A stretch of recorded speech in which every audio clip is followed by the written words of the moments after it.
was, I think, specifically asked to kind of help with this memorial service tonight because they specifically said they wanted to feel light and not downtrodden and sad. And although there are going to probably be a lot of tears and a lot of heartbreak in this room, let there be no mistake. Tonight is a celebration of life.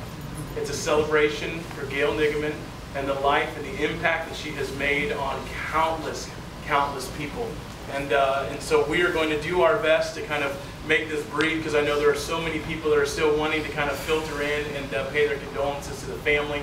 But let me just encourage you that I'm sure most of you, just like myself, have probably walked through rooms very similar to this many times before. Maybe you've had a loved one or somebody that you knew that passed away unexpectedly, or maybe they were in a sickness and it seemed to drag on, but you have found yourself in this exact same spot before, and your heart was heavy, you were questioning things, you were wondering why God would do some of the things that God does, why would God allow some of the things that God allows. Let me tell you, as a member of this church family from the Niggemanns, this is so much easier when they know where their mom is spending eternity.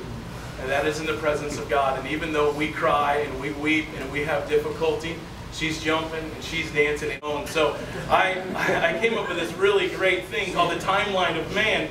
And it kind of goes like this. For any of you who are over the age of 18, you kind of understand some of this. They say that from the age of 18 to 25, that's kind of like your survival mode. You go to college, you graduate, and your only goal and passion in life is just get me out of my house. I want to be able to sustain it. I want to be on my own. I want to get my own job. I want to be able to pay for my own ramen noodles. You know, you want to enjoy that life. It's the survival mode. But once you hit about 25 and you've kind of settled in and you've gotten a job and you've kind of begun to get your feet about you kind of move into this world where it's all about success. It wasn't just about trying to get that job. Now you want to prove that you're the best at the job. You want to make sure that everybody knows that you have done all that you can do and that nobody else can compete with you. And that stage lasts for about 5 to 10 years, depending on where you're at and how quickly you climb. But there's this ambition that's inside of you. Then they say when you hit about the age of 35, from 35 to about 45, you move from survival to success, and now comes significance. You just want to know that what you're doing is important, that it's worth your time, and that you're actually making a difference. And they say that after 45, from about 45 on up, that most adults reach this stage where it becomes more about sustainability. In other words, it's about a legacy. Am I leaving a legacy?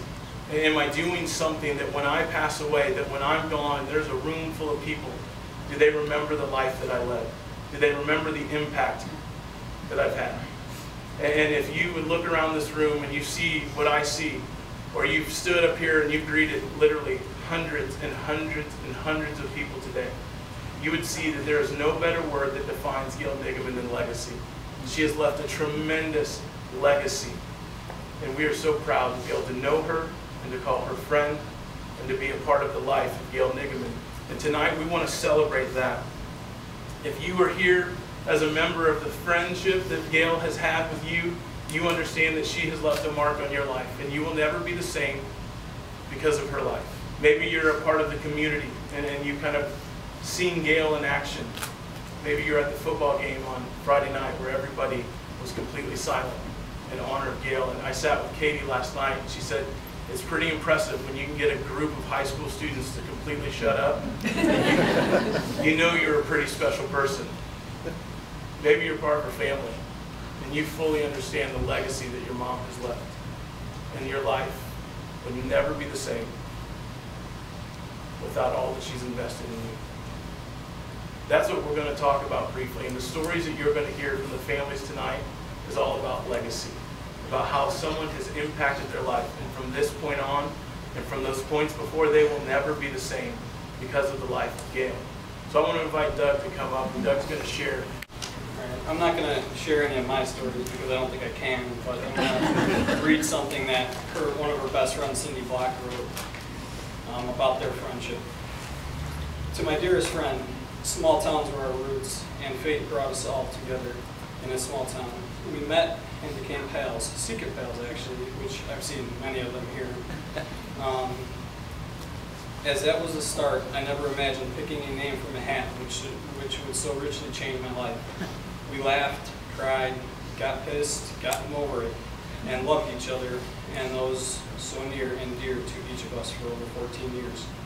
We even added a third to our craziness when we wrote Poor Monica in for the long haul. We shared my love of the West. I learned to love your country music. Never more than a phone call away, although she might not have had her phone on her. Always the first person I'd find to share skinny with, good or bad. My support, my sounding board. You taught me to give with my time and my heart. Your family is mine, my family was yours. I promise you I will always be there for all of them. For my friend, for whom I wrote so many letters, articles, whatever you needed, the words escape me now. No words can do justice to you for everything you have done for me, our families, our friends, and our community. But you knew, so perhaps nothing more needs to be said. Fly with the angels. I have no doubt you have already started organizing heaven the way you always kept all of us together. Our peace will come in knowing that one day we will be together again, whole and living in God's light. Forever in our hearts, always in our thoughts, not a day that the sun shines will we ever forget and smile when we remember you. Till we meet again. Written by Cindy Black. And I just want to quick shout out, thanks to everybody for coming. We couldn't imagine the amount of support we've gotten from everybody through all of this. Thanks a lot. That's right, I've been calling Gayle a lot myself. Got my phone off the other day to give her a call. I couldn't find something at the store. There are only a handful of people who come into your lives and touch your hearts in a dramatic fashion. Some of the people are just flickers of light during the long journey, while others are your constant glow for years. Gayle and Cindy have always been my constant glow. She is and will always be my best friend. Yesterday, I have to share this with you. Yesterday, the Wauconda Fire Department had a little memorial service for their families. And as they had a moment of silence, a friend of mine told me that she didn't even know Gayle, but she put her head down and knew how important Gayle was to me and prayed for Gayle and our families and all of her friends.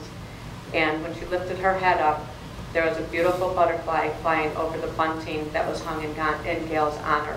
And I truly believe that was Gayle's presence with all the firemen giving them comfort yesterday. Doug, Josh, Jake, and Katie, know that me and my family will be there with you for you. We will get through this together. You guys mean the world to our family, and we will do anything for you. Gayle, I miss you, but I know that you're in the comforting hands of God, and that we will take care of your family as our own. You have graced my life more than you will ever know. I love you and miss you always. Even though it makes no sense at all, they say there's a reason for everything. I think maybe God's reason was to take Mom at her prime. She was really healthy and really busy. I think God knew that eventually Mom would have to retire from everything, and her legacy would slowly fade. Less people would know her, and less people would be here to celebrate her life. By taking her now, God was able to leave her true colors for everyone to remember and carry on. There are so many things that I will miss about my mom. She was my best friend and always will be. I'm proud to say that I have no regrets in our relationship. I know I was lucky to have a mom that I got along with almost 100% of the time. And we laughed together and we cried together almost every day. She was and always will be my absolute hero. As I sat in bed one night this week, I started listing all of the things that I'm going to miss about Mom. Once I started writing, I just couldn't stop. I laughed, I cried, and I remembered all of her amazing times with me. I will miss helping curl her hair and do her makeup, cleaning the house and taking road trips. I won't get to see the curtain on the wrong side of the tub because she worked so hard that she just needed to soak. I won't get to pop into the concession stand to grab a pretzel.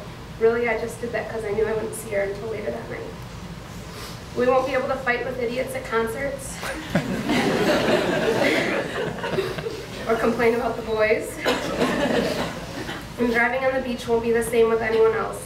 And Wheel of Fortune puzzles are going to take a lot longer to solve. I can't steal her blankets or lay my head on her lap.